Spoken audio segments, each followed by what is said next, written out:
آج ہم بات کر رہے ہیں صدام حسین کی، ایک ایسا نام جو بے وقت عرب قوم پرستی کی علامت بھی سمجھا جاتا ہے اور ایک عامر حکمران بھی۔ جی بالکل، اور ہمارے پاس جو مواد ہے وہ ان کی پوری زندگی کا احاطہ کرتا ہے۔ اچھا، کہاں سے کہاں تک؟ دیکھیں، ان کی پیدائش سے یعنی 1937 میں تکریت کے قریب العوجہ گاؤں میں، پھر وہ مشکل بچپن، غربت، والد نہیں تھے، اور پھر اقتدار تک پہنچنے کا وہ سارا سفر۔ صحیح۔ تو آج کوشش یہی ہے کہ ان ذرائع کی روشنی میں صدام کی زندگی کے اہم واقعات، ان کی حکمرانی میں جو تضادات نظر آتے ہیں اور ان کے عروج و زوال کو سمجھیں۔ بالکل۔ تو ابتدا بچپن سے کرتے ہیں، غربت کا ذکر کیا آپ نے۔ کیا ذرائع بتاتے ہیں کہ اس مشکل آغاز کا ان کی بات کی شخصیت پر، ان کے عزائم پر یا شاید ان کی بے رحمی پر کوئی اثر پڑا؟ ذرائع واضح کرتے ہیں کہ بچپن سخت تھا، غربت تھی، والد کا سایہ نہیں تھا، والدہ نے دوسری شادی کر لی، تو ظاہر ہے یہ چیزیں شخصیت پر گہرا اثر ڈالتی ہیں۔ اور نوجوانی میں ہی ان کا رجحان سیاست کی طرف ہو گیا؟ 1957 میں پھر وہ باس پارٹی میں شامل ہو گئے۔ اچھا، بیس پارٹی عرب قوم پرست اور سوشلسٹ نظریات والی جماعت ہے نا؟ جی بالکل۔ اور پھر وہ جلد ہی عملی سیاست میں بھی آ گئے۔ وہ 1959 والا واقعہ، وزیر اعظم پر قاتلانہ حملہ۔ ہاں، عبد الکریم قاسم پر جو ناکام حملہ ہوا، اس میں ان کا نام آیا۔ اچھا۔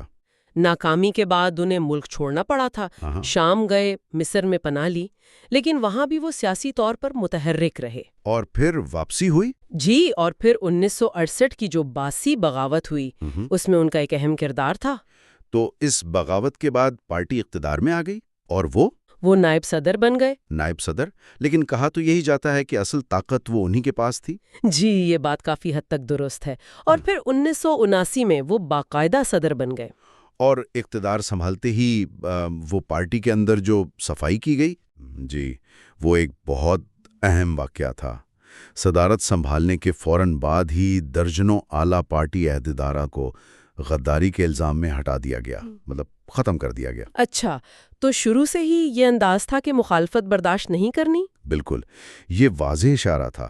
ان کی حکومت کا زیادہ تر دارومدار خفیہ ایجنسیوں، نگرانی اور سخت سزاؤں پر تھا۔ لیکن ایک تضاد کا بھی ذکر ملتا ہے کہ انہوں نے عراق کو جدید بنانے کی بھی کوشش کی، تعلیم، صحت، انفراسٹرکچر۔ جی ہاں، یہ بھی حقیقت ہے۔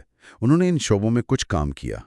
کچھ تجزیے یہ کہتے ہیں کہ یہ ایک طرح سے عوامی حمایت حاصل کرنے اور بین الاقوامی سطح پر اپنی پوزیشن بہتر کرنے کی کوشش تھی، جبکہ اندرونی طور پر کنٹرول ویسا ہی سخت رکھا گیا۔ صحیح۔ تو اقتدار مضبوط کرنے کے بعد ان کی توجہ باہر کی طرف گئی، ایران پر حملہ 1980 میں۔ جی، ایران عراق جنگ 8 سال چلی۔ یہ جنگ بہت خون ریز تھی، لاکھوں لوگ مارے گئے۔ اور معیشت کا بھی بہت نقصان ہوا ہوگا۔ بہت زیادہ، خاص طور پر عراق کی جنگ مشکل ختم ہوئی تھی کہ 1990 میں کویت پر حملہ کر دیا۔ اس نے تو جیسے پوری دنیا کو ہلا کر رکھ دیا تھا۔ بالکل، اور اسی کے نتیجے میں پھر امریکہ کی قیادت میں بین الاقوامی اتحاد بنا اور وہ آپریشن ڈیزرٹ سٹارم ہوا۔ یعنی کویت کو آزاد کرانے کے لیے فوجی کارروائی 1991 میں عراقی فوج کو نکال دیا گیا وہاں سے۔ جی، اور اس کے بعد عراق پر وہ سخت ترین پابندیاں۔ ہاں، دہائیوں تک وہ اقتصادی پابندیاں رہیں۔ ان کا عام لوگوں پر کیا اثر ہوا؟ اثرات بہت ہی شدید تھے۔ عام لوگوں کی زندگی، آپ سوچیں، خوراک کی قلت، دوائیوں کی کمی، بے روزگاری، غربت، ملک کئی سال تک بحران میں رہا۔ اور اسی دوران وہ محلے ہتھیاروں والے الزامات بھی چلتے رہے، WMDs کا شور۔ جی، کیمیائی، حیاتیاتی، جوہری ہتھیاروں کے الزامات۔ اور یہی الزامات پھر 2003 میں امریکی حملے کا جواز بنے۔ جی، جواز تو یہی بتایا گیا تھا، لیکن جیسا کہ اب واضح ہے، حملے کے بعد ایسے کوئی بڑے ذخائر نہیں ملے۔ کچھ ہی ہفتوں میں بغداد پر قبضہ ہو گیا، صدام روپوش ہو گئے۔ ہاں، اور پھر دسمبر 2003 میں انہیں گرفتار کر لیا گیا، تکریت کے پاس ایک زیر زمین جگہ سے۔ گرفتاری کے بعد مقدمہ چلا۔ الزامات کیا تھے؟ انسانیت کے خلاف جرائم، قتل عام، جیسے وہ دجیل والا واقعہ تھا، 148 شیعہ افراد کا قتل، اور سیاسی مخالفین کو ختم کروانا، یہ سب سنگین الزامات تھے۔ اور سزا 2006 میں پھانسی کی سزا سنائی گئی۔ اور 31 دسمبر 2006 کو پھانسی دے دی گئی۔ اس کی کوئی ویڈیو بھی آئی تھی شاید؟ جی، ایک ویڈیو لیک ہوئی تھی جس پر کافی تنازع ہوا تھا۔ تو آج بھی صدام حسین کا نام ایک متنازع حیثیت رکھتا ہے۔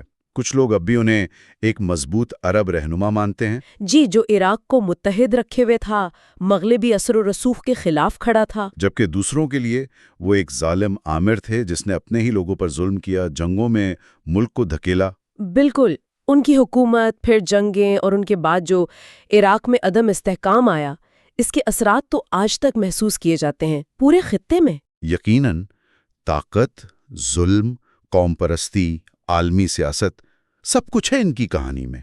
ایک بہت ہی پیچیدہ داستان۔ تو آخر میں یہ سوال ذہن میں آتا ہے کہ تاریخ ایسی شخصیات کو جن کی زندگی میں اتنے تضادات ہوں، اتنا عزم ہو، طاقت کا بے دریغ استعمال ہو، کیسے یاد رکھتی ہے؟ یہ ایک مشکل سوال ہے۔ اور وہ کون سی چیزیں ہیں جو کسی رہنما کی میراث کو اتنا پیچیدہ بنا دیتی ہیں؟ بس اچھا یا برا نہیں، بلکہ پیچیدہ، یہ سوچنے کی بات ہے۔